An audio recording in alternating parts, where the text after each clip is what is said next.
Ekibiina ekiri mu buyinza ekya NRM kikukulumidde nnyo kinnaakyo eky'oludda oluvuganya gavumenti ekya NUP olw'ebiwulirwa nti NUP eteekateeka okuggyawo enkola emanyiddwa nga Parish Development Model PDM singa NUP eneekwasibwa obukulembeze. Bana NRM abakulembeddwamu akulira ebyamawulire ku kitebe ky'ekibiina ekyo Emmanuel Dombo bategeezezza nti ebyayogeddwa omukulembeze w'ekibiina kya NUP Robert Kyagulanyi Ssentamu Bobi Wine byabakubye wala ddala era ne bategeeza nti ab'oludda oluvuganya gavumenti okulowooza ku ky'okuggyawo ensimbi ezo kiba kikolwa kya butaagaliza ggwanga. Emmanuel Dombo ne banne mu kwogerako ne bannamawulire ku ngeri akalulu gye katambuddemu. Mu nkambi y'NRM bategeezezza nti bannaabwe bavuganya tebakyali ku mulamwa gwa nkulaakulana era abantu ng'agamba nti bakizudde nti ssente za Parish Model ziyambye nnyo abantu okuva mu bwavu era abazoogerera baagala kutta byanfuna. Dombo agambye nti omukulembeze waabwe abakwatidde bendera ku bwapulezidenti Yoweri Kaguta Museveni Tibwabulwa yakyasinze okugondera amateeka g'ebyokulonda era ne bimwogerwako nti akuma omuliro mu bantu wamu n'okumenya amateeka ng'akozesa abavubuka mu ggwanga lino nti nabyo byakumwonoonera linnya.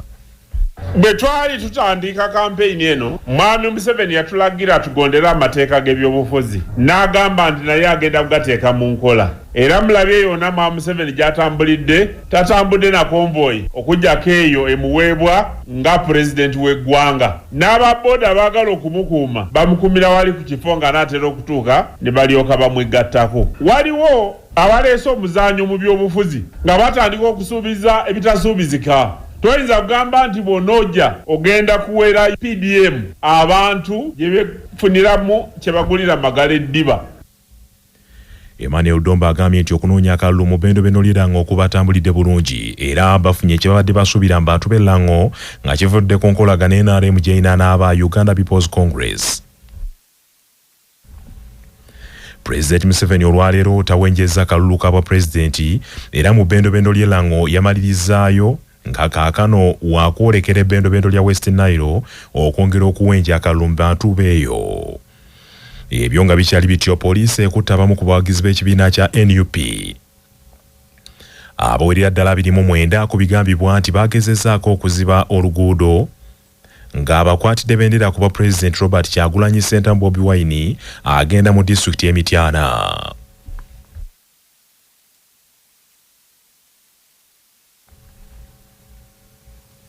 Poliisi etegeezezza nti Kyagulanyi Robert Ssentamu abadde alina okukozesa oluguudo lwa Mityana kyokka n'asalawo akozesa oluguudo oludda e Hoima era wano poliisi kwe kuyungula abawanvu n'abampi okumulemesa okukakana ng'emulinnyidde eggere mu nteekateeka ze.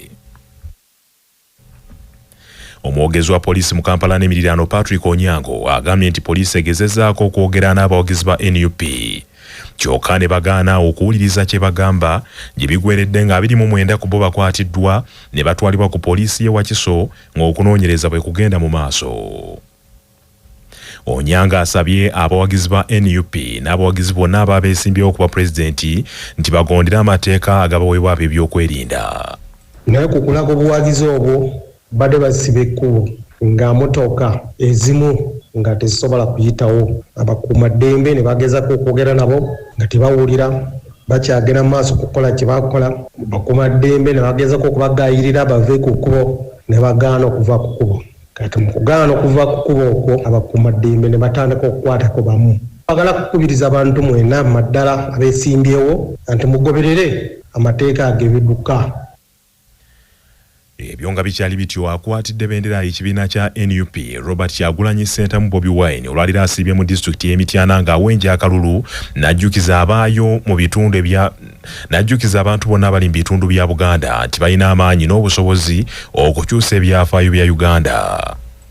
Robert Kyagulanyi Ssentamu amanyiddwa ennyo nga Bobi Wine nga yakwatidde ekibiina NUP bendera ku bwa pulezidenti disitulikiti ey'Emityana agiyingiridde Busunju ng'akozesa oluguudo lwa Hoima Road. Ono yeetolodde ebitundu bya disitulikiti ey'Emityana ebiwezeeko era ng'okutuuka ku ku kisaawe Busuubizi wabadde alina okuba olukuŋŋaana olunene atuuseewo nga zoolekera okuwera ssaawa 12 ez'akawungeezi. Robert Kyagulanyi Ssentamu nga luno lwe lunaku lwe olusoose ng'awenja akalulu mu Buganda wano asinzidde Busuubizi eno mu disitulikiti y'Emityana n'alabula Abaganda nti bakimanye nti omuwendo gw'abantu gwe balina gubamala bulungi okukyusa ebyafaayo by'ensi eno era n'abasaba okukimanya nti akalulu ke bagendamu si ke kalulu aka bulijjo ke bamanyi n'abasaba okukeetegekera. Tugenda mu kulonda kuno singa okwa bulijjo. Tugenda kulonda mu kulonda kuno okuvula okwenjawulo. Kuno okulonda twagala kukyusa nsi yaffe ate nga tukikola mu mateeka nga tukikola constitutionally tukikola legally tukikola non-violently. CBS FM y'obujjajja James Kana Sebuguzi ndi Mityana. Mu mbeera y'emu wabaddewo akanyolagana ak'amaanyi wakati wa poliisi ne bannakibiina kya FDC abanoonyeza munna FDC Nathan Lamafa byakalulu kuba pulezidenti era nga poliisi emusuulidde emisanvu ng'emulemesa okuba olukuŋŋaana olubadde lusembayo mu disitulikiti y'e Kamwenge. Olukuŋŋaana luno lubadde lwakukubwa lwa Mwanja mu katawuni kansa akayitibwa Katalyebwa mu disitulikiti y'e Kamwenge wabula poliisi basuulidde emisanvu ne balemesa okweyongerayo. Bano poliisi badde basaba nti basooke bagiwe roadmap oba ennambika y'entambula yaabwe ekintu ekijje pulezidenti w'ekibiina ekyo Patrick Amriatio Boy mu mbeera okukakana nga bawanyisiganyiza ebisongovu. We are allowed by the constitution. We have a presidential flag bearer who has to go to the last person. So just go back to your barracks, relax as we do our work. Mr. Amriat, you have been campaigning for so long, but I think you have been having a program. Where is your program? And let me see